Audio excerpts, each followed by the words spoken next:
todos os mandamentos que hoje vos ordeno, guardareis para os cumprir, para que vivais e vos multipliqueis, e entreis e possuais a terra que o Senhor jurou a vossos pais. E te lembrarás de todo o caminho pelo qual o Senhor teu Deus te guiou no deserto, estes 40 anos, para te humilhar e te provar, para saber o que estava no teu coração, se guardarias os seus mandamentos ou não. E te humilhou e te deixou ter fome e te sustentou com o maná que tu não conheceste, nem teus pais o conheceram, para te dar a entender que o homem não viverá só de pão, mas de tudo o que sai da boca do Senhor viverá o homem. Nunca se envelheceu a tua roupa sobre ti, nem se inchou o teu pé nestes 40 anos. Sabe, pois, no teu coração, que como um homem castiga seu filho, assim te castiga o Senhor teu Deus. Amém, amados? Eu lembro bem, quando eu preparei, quando veio essa mensagem para mim, que eu na época coloquei o título de Jordão, porque nós vamos ver no decorrer do texto que é um momento antes que Moisés está recordando, está recordando a todos que logo eles estariam passando o Jordão. Olha Moisés, né? Agora até eu fiz a confusão. E como eles fazem a travessia do Jordão, eu coloquei o título de Jordão. Mas se nós fôssemos meditar um pouquinho mais, entender, eu acho que o título foi bem colocado. Porque Jordão em hebraico significa aquele que desce. Até porque o Rio Jordão ele está acima do nível do mar, mas ele desce lá embaixo, a mais de 200 e tantos metros abaixo do nível do mar. Então o título dessa mensagem, eu acho que ele fica perfeito. Talvez você diga, mas aquele que desce.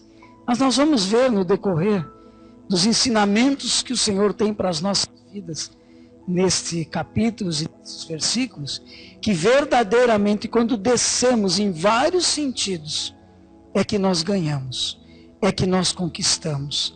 Aquela premissa que nós dissemos, né?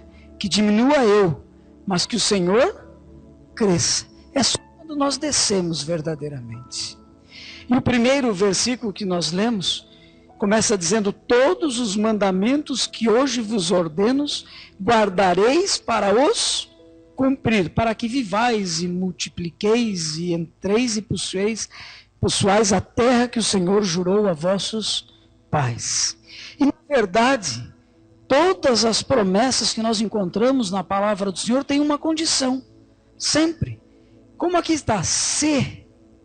E até a salvação, se nós formos olhar, nós não obtivemos e não obteremos a salvação, a certeza de uma vida eterna na presença de Deus, a certeza que podemos orar e clamar, que nós temos um Deus que é nosso Pai, porque a palavra do Senhor diz que quando nós, e aqui está a condição, quando nós entendemos o sacrifício de Jesus na cruz do Calvário, e quando aceitamos esse sacrifício, quando confessamos com a nossa boca, quando confessamos publicamente descendo as águas do batismo, então é uma condição que nós temos. O Senhor já fez tudo, a obra completa, mas para isso nós temos a condição de crer na obra dele.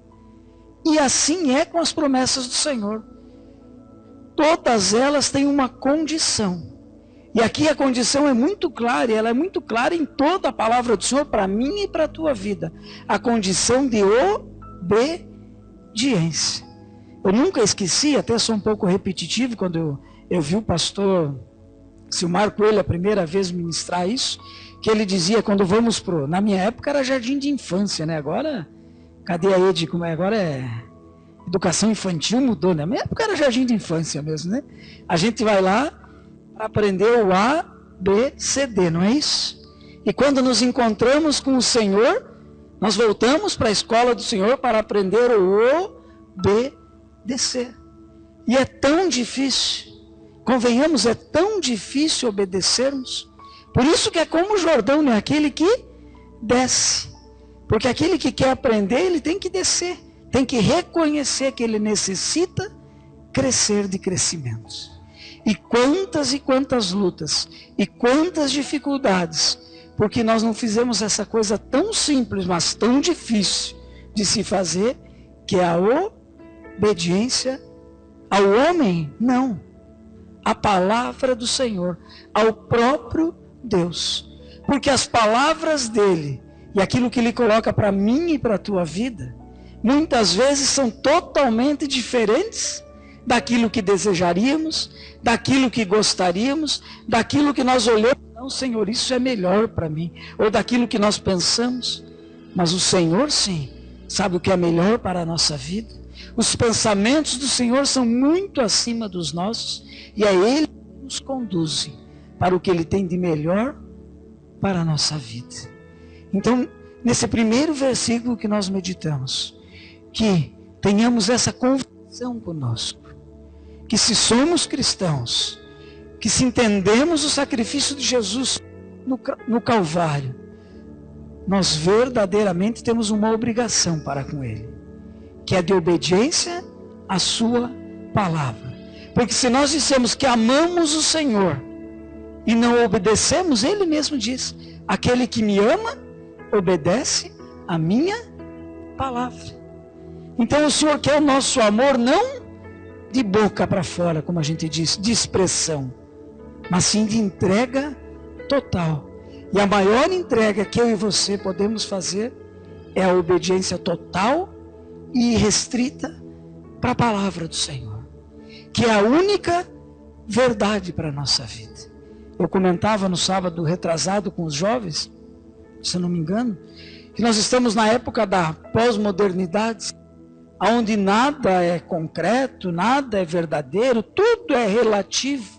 Não existe uma verdade, não. Existe uma verdade, sim. O Senhor Jesus disse: eu sou a verdade. Ele é a verdade. A sua palavra é a verdade e continuará sendo a verdade para a nossa vida. Porque diz a palavra do Senhor que passarão os céus e a terra, mas a sua palavra não passará. Amém, amados? Vamos seguir um pouquinho? Versículo 2. E te lembrarás de todo o caminho pelo qual o Senhor teu Deus te guiou no deserto, estes 40 anos, para te humilhar e te provar, para saber o que estava no teu coração, se guardarias os seus mandamentos ou não. Creio que todos conhecem a saída do povo hebreu do Egito, da escravidão. E dizem os estudiosos que no máximo 40 dias seriam suficientes para eles alcançarem a terra prometida, a terra que Deus havia prometido para eles. Mas por causa da murmuração e da sua desobediência, eles de 40 dias transformaram a sua jornada em 40 anos. E o Senhor diz que aproveitou, trabalhou esses 40 anos, como nós lemos aqui, humilhando, o Senhor mesmo diz, humilhando, provando, para saber se eles guardariam. Não que o Senhor não soubesse, porque Ele é onisciente, Ele sabe todas as coisas, mas permite as situações da nossa vida para que nós possamos verdadeiramente saber se nós entendemos o propósito do Senhor para as nossas vidas. E assim o Senhor fez, provando. E aqui, falando em provando, uma história que se conta muito a respeito, nós encontramos no salmista, no Salmo 66, ele diz: pois tu, ó Deus, nos tem provado, tem nos refinado como se refina a prata. E tem uma história que conta que um grupo de senhoras estava estudando a Bíblia, mas ele parou em Malaquias 3:3, que também fala sobre refinar. Ele diz, ele, falando de Deus, se assentará como um refinador e purificador da prata. E diz que elas ficaram curiosas, mas por que Deus se faz como um purificador, como um ourives? Marcaram com ourives para entender um pouco como que funcionava o refinar da prata.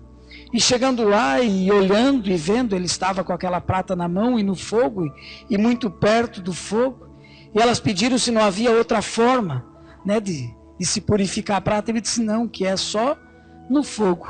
E como era muito quente, ainda elas perguntaram, mas o senhor tem que ficar o tempo todo perto do fogo, passando esse calor? Ele disse, sim, eu tenho que ficar com a prata o tempo todo, porque ela não pode passar do tempo, senão a prata se estraga. E aí que elas perguntaram, mas quando o senhor sabe que a prata já está pronta? Ao que ele respondeu, quando eu olho para ela e vejo a minha face refletida nela perfeitamente. E aqui que em Malaquias o Senhor fala, eu sou como esse que refina. Eu sei até o ponto que você pode ficar. Porque muitas vezes quando nós estamos nas lutas, nas dificuldades, nós dizemos, Senhor, mas já passou o ponto do meu sofrimento. Eu não aguento mais, eu não tenho mais forças, não. Se Deus permitiu até ali, Ele sabe que você suporta sim, e Ele sabe o momento que vai cessar essa prova, quando Ele olhar para a tua vida e se ver espelhado em ti. Quando as pessoas olharem em nós e encontrarem nos nossos olhos o Senhor refletindo. Amém, amados? Isso é muito lindo, quando a pessoa tem o primeiro encontro com o Senhor, a gente vê aquela face resplandecendo. Não é assim que acontece? Só que passa-se o tempo, parece que a face vai voltando, né? Aí o Senhor tem que pegar de volta com uma prata e colocar lá no fogo, passar por lutas, por provas, para que nós voltamos a ter aquela mesma face, onde brilhava e brilha o Senhor nas nossas vidas. E o Senhor justamente faz isso por quê? Para trabalhar em nossas vidas, tirar todas as impurezas, tudo aquilo que nos afasta da sua presença, do seu modo de agir, daquilo que Ele verdadeiramente deseja para as nossas vidas. No versículo 3, na sequência, e te humilhou, e te deixou ter fome, e te sustentou com o maná que tu não conheceste, nem teus pais o conheceram, para te dar a entender que o homem não viverá só de pão, mas de tudo que sai da boca do Senhor viverá o homem. Amém, amados? Vocês imaginem esse povo vivendo 40 anos comendo tal de maná, por mais gostoso que fosse, né? Dizem os estudiosos que era parecido como se fosse um bolo de mel ou algo assim. Você imagina a repetição. Já imaginou na tua casa todo dia a mesma comida? A maioria, se for que nem lá em casa, já reclama quando troca todo dia. Imagina mesmo. E o que o Senhor estava querendo falar com isso com o seu povo? Para ele entender que o verdadeiro alimento, a verdadeira satisfação não estava nas coisas terrenas, e sim nas coisas espirituais. Isso nós temos tanta dificuldade de entender, não é? Tanta dificuldade. E o Senhor estava ensinando o seu povo, nos ensina, dizendo que o que nos alimenta verdadeiramente, o que nos traz a satisfação verdadeira, plena, que nos completa, que nos traz a alegria, a felicidade que nós tanto buscamos, é na presença do Senhor, na sua palavra, que alimenta o nosso espírito, e não nas coisas terrenas, que se vêm e que se vão. É claro que Deus estava dizendo para eles, olha, eu tenho uma terra lá que mana leite e mel, estava lá as conquistas, as riquezas, vamos dizer assim, os carros novos, os apartamentos, as casas, sim, estavam lá. Mas ele estava ensinando, não é lá que você vai encontrar a tua felicidade, mas é em mim. E se a nossa felicidade estiver nas coisas terrenas, qualquer momento em que elas se forem, nós já nos perdemos. Já se foi a nossa felicidade, a nossa alegria, o nosso modo de viver. Agora, se a nossa felicidade, a nossa alegria, se estivermos completos no Senhor, pode vir a dificuldade que for, que nós continuamos firmes, sabendo que o que nós temos dentro de nós, ninguém pode nos tirar. Que é a presença do Senhor, a alegria do Senhor, que invade o nosso coração, que independe de circunstância. Porque não há momento melhor e maior de quando nós sentimos a sua presença e somos verdadeiramente tocados por Ele e nos sentimos cheios.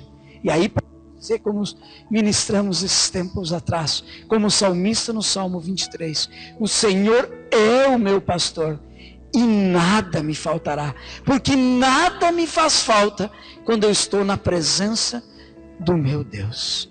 Amém, amados? Aí podemos dizer como Jeremias, capítulo 15, versículo 16: acharam-se as tuas palavras e eu as comi, e as tuas palavras eram para mim o gozo e a alegria do meu coração, pois levo o teu nome, ó Senhor Deus dos exércitos. Amém, amados? Versículo 4, na canção: nunca se envelheceu a tua roupa sobre ti, nem se inchou o teu pé nestes 40 anos. O que o Senhor estava lembrando eles? Dos milagres que ele havia realizado, de como ele tinha sustentado o seu povo, dizendo: olha, assim como eu sustentei vocês, eu vou continuar sustentando. Assim como eu realizei milagres na vida de vocês, eu vou continuar realizando. Talvez o milagre não seja como muitos que eu já ouvi ministrar, dizendo que as roupas deles cresciam. Não, o texto não diz que as roupas deles cresciam, que o calçado aumentava de tamanho. Não diz. Pode ter sido? Até pode, mas a palavra não diz. Mas a palavra diz que não se envelheciam, não gastavam. E você diz: mas aí não é milagre. Não, 40 anos e as roupas sempre novas. Não muda o milagre, só que é o que o texto fala. E naquele deserto escaldante, no frio da madrugada, e o Senhor cobrindo com a nuvem o sol como refrigério, na noite com colunas de fogo, no frio, está lá na palavra. Esse mesmo Deus de milagre é que ele diz que é o mesmo de ontem, hoje e eternamente. É esse Deus que nós servimos, é esse Deus que nós temos que entender que tem todo o poder. Não é um Deus que é menor, inferior aos nossos problemas, às nossas dificuldades, às nossas lutas, às nossas angústias, aos nossos medos. Não. Temos medo de andar de avião? Então nós vamos colocar na presença do Senhor, porque Ele é nosso Deus, e vai aniquilar esse medo. E nós não vamos deixar de usufruir nada daquilo que Ele tem nos prometido e quer fazer na nossa vida. Amém? Você crê que se Deus continua realizando milagres hoje? Amém? Versículo 5.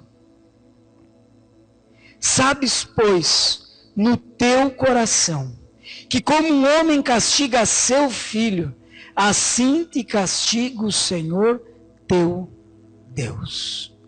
Muitos dizem: não, Deus é amor, como que Deus vai castigar ou tratar seus filhos? Não. Ele ensina e é muito claro na sua palavra. Mas o mais importante desse texto, que era muito difícil até para o povo hebreu entender, muito difícil para nós, é que Deus, Ele é Pai. Está muito claro. Sabe, pois, como o homem castiga teu filho, assim te castiga o teu Deus. Como o homem castiga seu filho, porque Ele é Pai. E o nosso Deus é nosso Pai. A palavra do Senhor diz que quando aceitamos a Cristo como Senhor e Salvador de nossas vidas, nos tornamos seus filhos. Por adoção, sim, mas nos tornamos seus filhos. Não nascemos filhos de Deus. Aquela expressão universal que diz todos somos filhos de Deus, na essência de paternidade, ela não é verdadeira. Todos nós nascemos criaturas de Deus, fomos criados por Deus, nos tornamos seus filhos quando entendemos o sacrifício de Cristo, o recebemos, aí Deus nos torna em filhos, e aí nós tomamos posse de direito à herança de tudo o que Ele tem prometido para os seus. Entenda uma coisa, que Deus é Pai, que Ele te ama muito mais do que você pode imaginar. Que por mais que você pense que você está sozinho ou sozinha, você jamais está sozinho, jamais está sozinha, jamais está desamparado, jamais. Ele sempre está contigo. e quer e irá fazer na tua vida o melhor que você pode pensar e imaginar. Mas é claro, nós vimos a condição lá no começo: filho meu, obedece a minha palavra. Mateus capítulo 7, versículo 11. Se vós, pois, sendo maus, sabeis dar boas dádivas aos vossos filhos, quanto mais vosso Pai que estás nos céus dará boas coisas aos que lhas pedirem. Amém, amados? Ou Isaías 64, 8. Mas agora, ó Senhor, Tu és nosso Pai, nós somos o barro e Tu o nosso oleiro, e todos nós obra das Tuas mãos. Como nós louvamos. E se nós somos vaso na mão do Senhor, nós temos que nos entregar totalmente e dizer: Senhor, nos molda como Tu queres. E você acha que o vaso não sofre um pouquinho na mão do oleiro? Ele tem que ser amassado, moldado. E assim somos nós. E assim nós temos que entender que nós temos momentos e que nós vamos passar de lutas e dificuldades. E tudo isso ocorreu no deserto, que representa para nós os momentos de lutas, os momentos de dificuldades, os momentos de desgastes, os momentos de angústias. E talvez você justamente peça: mas o porquê eu estou passando por isso? Talvez você entrou, não sei, aqui com uma luta muito grande, com uma angústia muito grande, ou dizendo: eu estou a fim de desistir de tudo, de parar com tudo, e seja no meu relacionamento, seja no meu trabalho, eu não vejo mais saída. Por que será que muitas vezes passamos por isso? A primeira que nós vimos é justamente porque muitas vezes desobedecemos aquilo que o Senhor tem de melhor para as nossas vidas. Nós não seguimos a sua palavra, consequentemente, nós não vamos ter a bênção dele sobre a nossa vida. Está lá em Deuteronômio 28, que o Senhor diz muito claro. Deuteronômio 28, versículo 26 a 28. Vede que hoje eu ponho diante de vós a bênção e a maldição.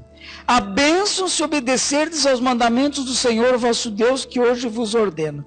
Porém a maldição se não obedecerdes aos mandamentos do Senhor vosso Deus, mas vos desviardes do caminho que eu hoje vos tenho ordenado.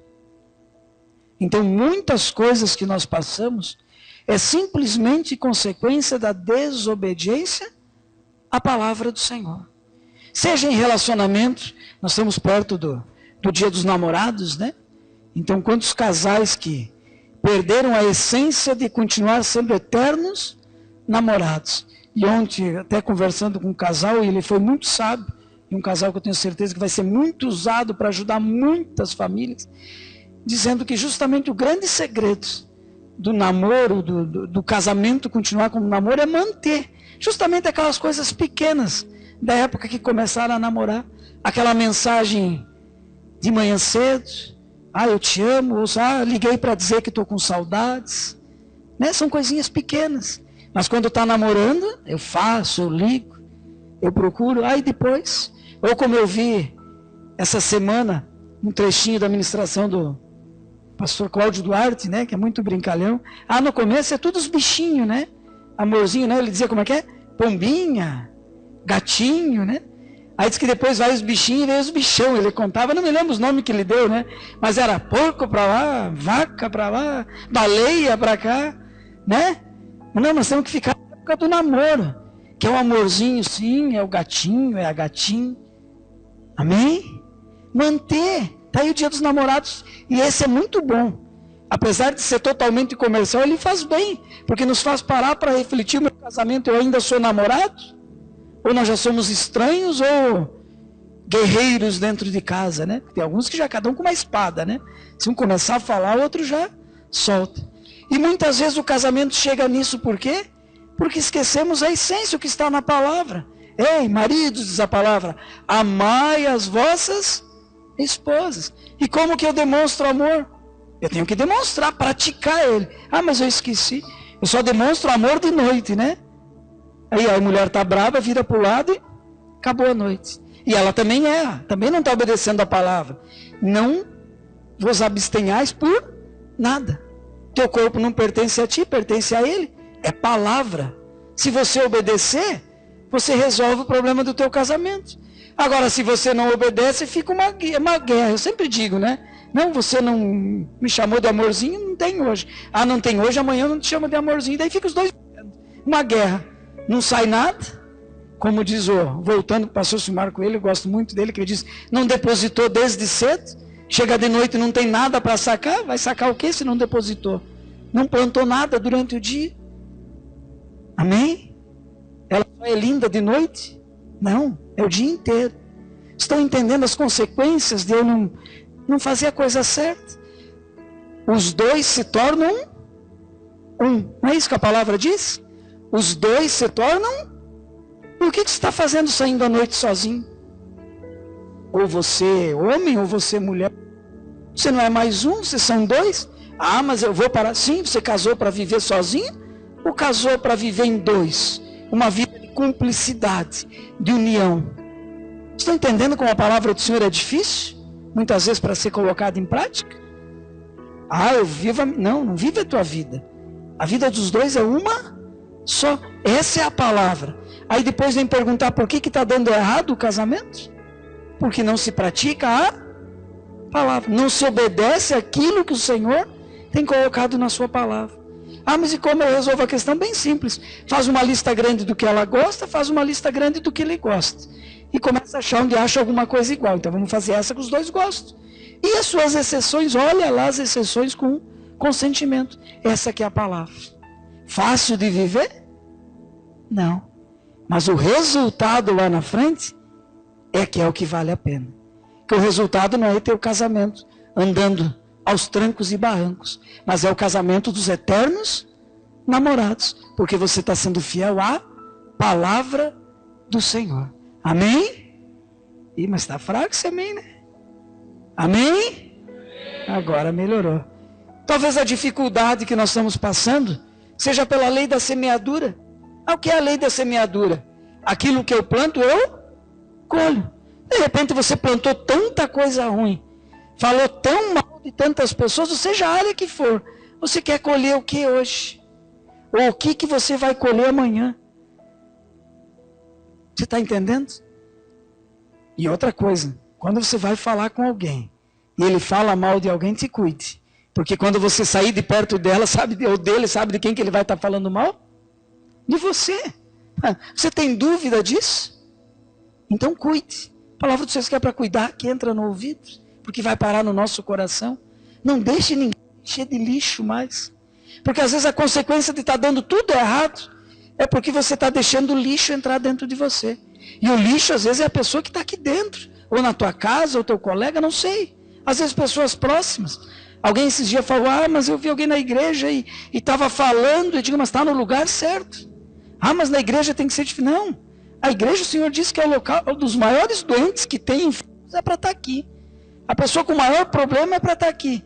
Mas então eu que sou perfeito não tenho problema. Não, se você já está perfeito, pode voltar para casa, não precisa de igreja. A igreja não foi feita para perfeitos. Porque muitas vezes a gente quer julgar todo mundo também, né? Entrar para o outro lado. Não, vamos aceitar cada um como é e ajudá-los a crescer. Isso nós temos que entender. Mas nós temos que sim, cuidar com quem andamos, como andamos e o que ouvimos. Terceira questão, já que entramos, por que talvez esteja tudo dando tão errado? Questões inerentes à vida. O que é isso? O que aconteceu em Xanxerê? Um exemplo prático. Não veio um tornado, não passou várias casas, não devastou um bairro inteiro.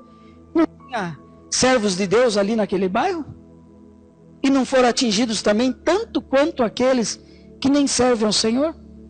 Tem certas situações que a palavra do Senhor diz que atingem a todos.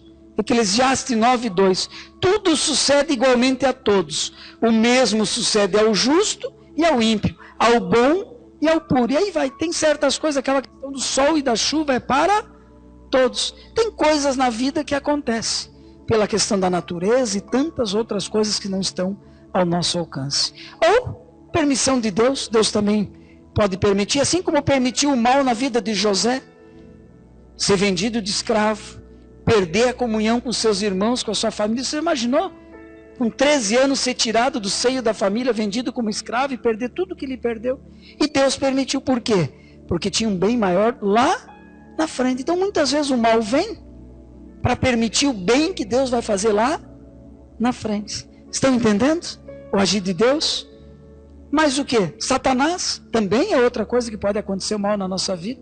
João 10:10, o ladrão não vem senão para roubar, matar e destruir. Então nós temos que estar com as armas prontas para não deixar ele nos atingir. E encerrando só essa parte, poderíamos pegar tantas coisas. O pecado. Ah, mas o pecado sim. O pecado também pode trazer as consequências de tantas coisas ruins que possamos estar vivendo. Aconteceu com Davi. Quando Davi pecou com Betseba, qual foi o preço do pecado? A perca do seu filho. Sim, a palavra é muito clara.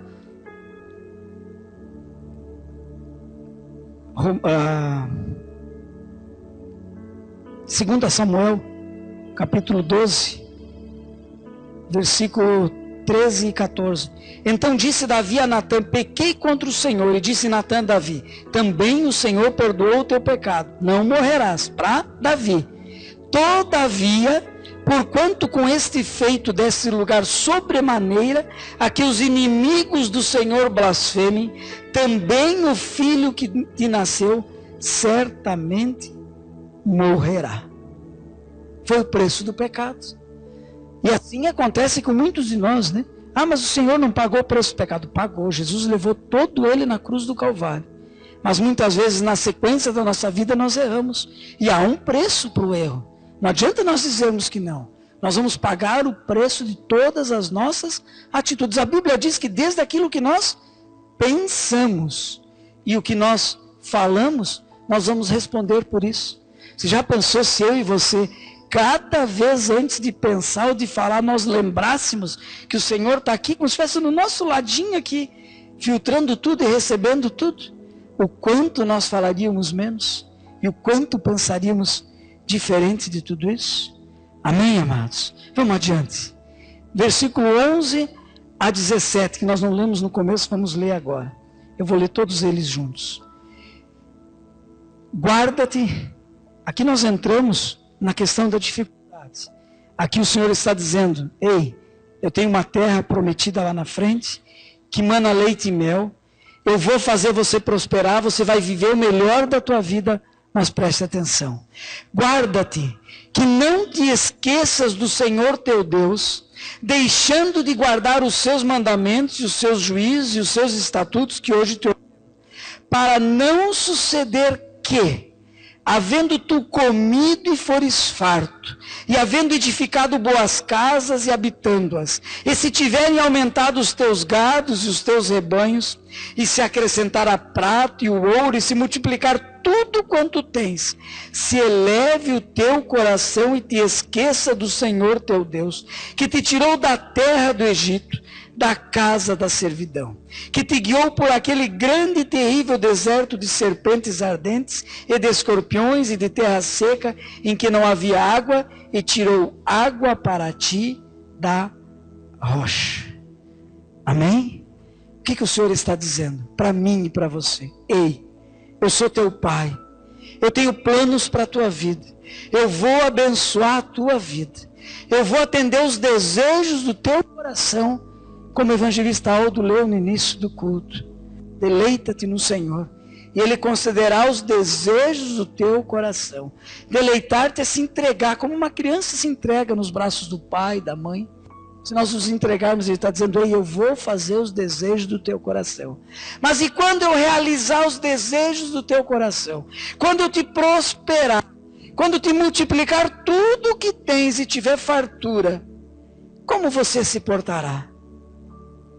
Quantos eu já vi entrarem na casa do Senhor, terem as suas vidas totalmente transformadas, pessoas endividadas, falidas, com situação financeira sem saída, e Deus prosperar, levá-la em cima, ou pessoas com os casamentos destruídos e Deus restaurar, ou pessoas enfermas que os médicos tinham desenganado e Deus restaurar a saúde, ficarem um tempo e depois virarem as costas para o Senhor. fazer o que ele está dizendo aqui, se esquecerem dos feitos do Senhor. E não é tão difícil, não, ao contrário. Eu sempre digo, as pessoas normalmente ministram a palavra dizendo, eu quero ver louvar o Senhor, adorar quando está tudo ruim. E eu digo que é o contrário. Nós normalmente adoramos, louvamos e buscamos mais o Senhor quando está ruim. Porque nós reconhecemos que assim como o Jordão, que é aquele que desce, que nós temos que descer, dobrar nossos joelhos e dizer, Senhor, me socorre. Agora quando está tudo bem e eu estou lá no alto, na montanha, farto, Senhor, o Senhor me deu, né? Eu estou com aquele apartamento na praia, eu tenho que viajar para lá, esse final de semana não dá, Senhor. No próximo eu tenho aquele no campo agora, o Senhor me deu, né? Essa área no campo, eu tenho que ir lá curtir, o Senhor me deu os cavalos para mim andar. Não posso esse final de semana, Senhor. E não é assim? Senhor, agora eu tenho que viajar, então vou ficar esses 40 dias fora, semana que vem eu volto, eu viajo de novo, porque o Senhor me prosperou, então espera, Senhor. E quando eu me esqueço do Senhor por um período, já pequeno, eu começo a esfriar, e aí mesmo sabendo que foi o Senhor que me levantou, eu viro as costas para o Senhor. Isso é muito mais corrente do que você pode imaginar. E quando vem a riqueza, aí afloram tantas coisas que estavam escondidas, né? Tantas coisas. É casais que se separam, é pessoas que vivem vida dissolutas. Não é assim? Você já não viu algum caso? Mas o Senhor está alertando não para aqueles que aconteceram. Está alertando para mim e para você hoje. Lembra-te de mim. Não esqueça da minha palavra quando eu te prosperar. E amados, tem que estar sendo lembrado constantemente.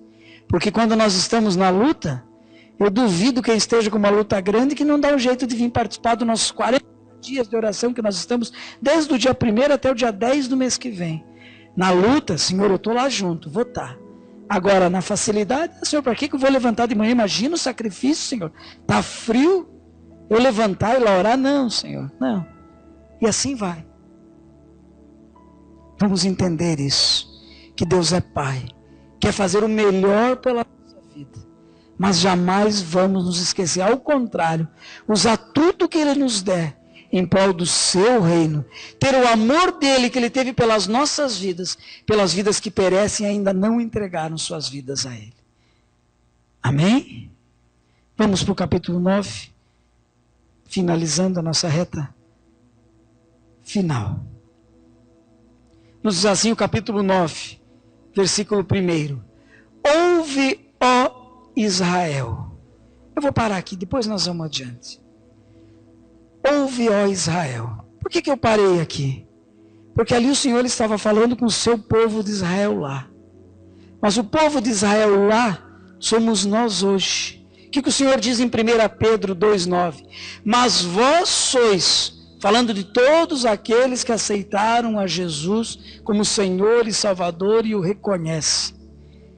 Mas vós sois a geração eleita, o sacerdócio real, a nação santa, o povo adquirido, para que anuncieis as grandezas daquele que vos chamou das trevas para a sua maravilhosa luz. Só abri esse parênteses para você entender. Quando ele diz aqui, ouve Israel, ele está dizendo para ti, ouve André, amém? Ouve Catior, amém? A cada um, ouve Rose, ouve meu povo, é contigo que eu estou falando. Ele está trazendo para nós hoje, ouve, mas me ouve verdadeiramente. E aí ele diz, hoje passarás o Jordão, para entrares e possuir nações maiores e mais fortes do que tu, cidades grandes e muradas até aos céus. Desde a promessa que Deus fez a Abraão, haviam se passado 500 anos para chegar nesse momento. E era ali que ia acontecer. Hoje ali eram alguns dias que iriam se passar. Eu quero que você pegue para ti, se você crê verdadeiramente, se você tiver fé, que o Senhor está dizendo para ti hoje, anote o dia de hoje na tua palavra. Se tem uma Bíblia ali, anote o dia de hoje. E diga assim: é hoje que o Senhor falou para mim. Hoje. Hoje não é amanhã. Se você crê, se não dá para anotar, grava no teu coração. Que o Senhor está dizendo que aquele que desce, aquele que reconhece que tem que obedecer, que tem que mudar em tantas coisas, que tem que largar adultério se ainda existir, aquele que tem que reconhecer que tem que largar mentira se ainda existe, aquele que tem que reconhecer que tem que largar, que anda, meu Deus, murmurando, que anda falando tantas coisas contrárias ao Senhor, à sua obra, aquele que anda mentindo, aquele que anda praticando o mal, o Senhor está dizendo: é hoje mesmo para ti. Humilha-te, desce como o Jordão, que é hoje que tu passarás o Jordão. E representa o que passar o Jordão? Representa que todos os teus sonhos, aquilo que tu tem sonhado que só você sabe, aquilo que tu tem planejado, aquilo que tu almeja se encontra ali na frente. E o Senhor está dizendo: é hoje que eu começo a mudar a tua história. É hoje que eu mudo. Se você creres, mas se você tomar um posicionamento, se você for obediente a mim, a minha palavra, hoje eu começo a mudar a tua vida. E eu digo para ti: anota o dia de hoje, que você vai ver o que eu vou fazer na tua vida. Versículo 2, um povo grande e alto, filhos de gigantes que tu conheces e que já ouvistes. Quem resistiria diante dos filhos dos gigantes? O que ele está dizendo? Passando o Jordão, a partir de hoje, você vai sim encontrar os gigantes, mas esses gigantes vão sumir. Seja medo, seja angústia, seja falta de perdão, seja o problema financeiro que você enfrenta, seja o problema de relacionamento, esse gigante vai cair por terra a partir de hoje. Versículo 3, sabe pois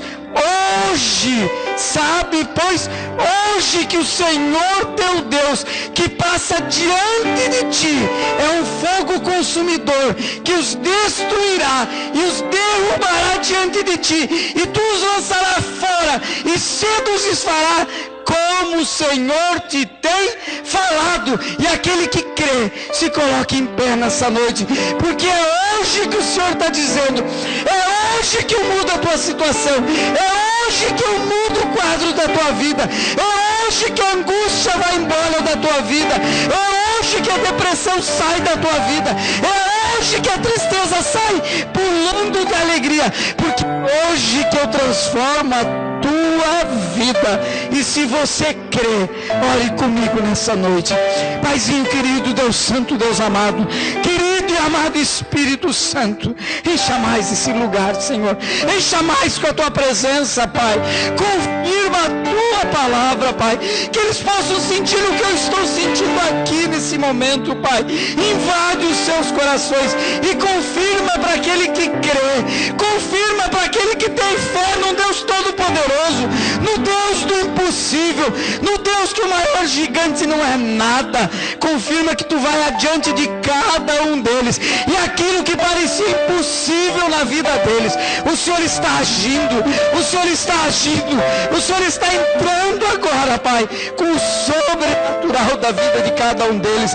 Aquele que necessita de uma cura física, em nome de Jesus, Pai, age, Pai, age nessa noite, Senhor, age, Pai. Tu és Deus de milagre, tu podes realizar o que é impossível para nós, Senhor. Age, Pai.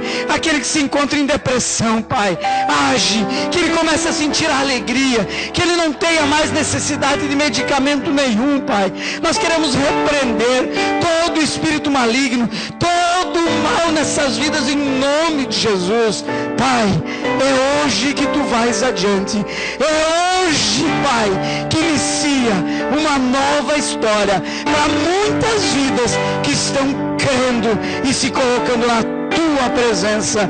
Por isso eu te louvo, te glorifico e te agradeço, Pai, em nome de Jesus. Amém, amados. Dá para dar uma salva de palmas ao nosso Deus? Amém. Aleluia.